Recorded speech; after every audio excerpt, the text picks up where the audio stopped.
উহুদের যুদ্ধে তিনি হচ্ছেন কমান্ডার, তিনি নেতা। উহুদের যুদ্ধে যেদিন যোদ্ধা বেজে উঠল, আল্লাহর নবী হুজুর আকরাম সাল্লাল্লাহু আলাইহি সাল্লাম উহুদের ময়দানে হাজির। বন্ধুরে আমার, যেদিন উহুদের যুদ্ধের ডঙ্কা বেজে উঠল, আল্লাহর নবী উহুদের ময়দানে হাজির। বিশ্ব নবী একবার ডান দিকে যাচ্ছেন, একবার বাম দিকে যাচ্ছেন, একবার সামনে একবার পিছনে যাচ্ছেন।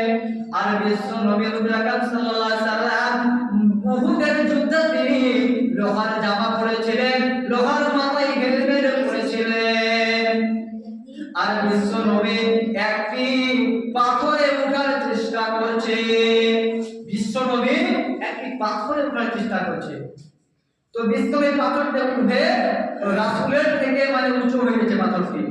বিশ্ব নবী মনে মনে ভাবছে যে এই পাথরটির তলায় যদি পাশে যদি একটি সিঁড়ি থাকতো বা কোনো একটা ছোট্ট পাথর থাকতো, তাহলে মনে হয় আমার সহজ হয়ে যেত। তো বিশ্ব নবী উঠতে পারছেন না। তো একজন সাহাবার নাম হচ্ছে হযরত তালহা রাদিয়াল্লাহু তাআলা আনহু।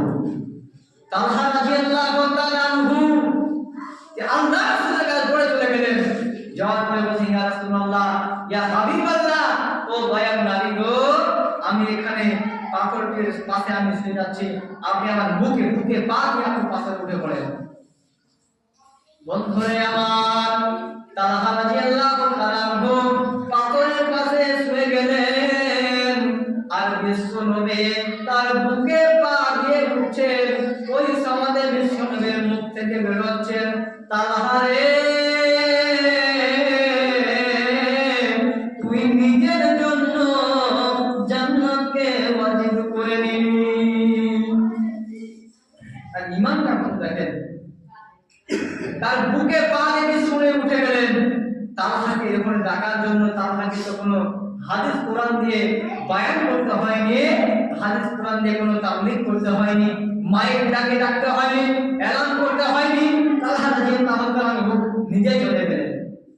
বন্ধুরে আমার, শুধু তাই নয়, ওই উহুদের যুদ্ধে বিশ্ব নবী হুজুর আকরাম সাল্লাল্লাহু আলাইহি সাল্লাম এর দিকে, রাসূল সাল্লাল্লাহু আলাইহি সাল্লামের দিকে কাফেরের দলেরা, বেঈমানের দলেরা বিশ্ব নবীর দিকে একেবারে তীর রেডি করে ফেলেছেন, রাসূলের দিকে তীর রেডি করে ফেলেছেন।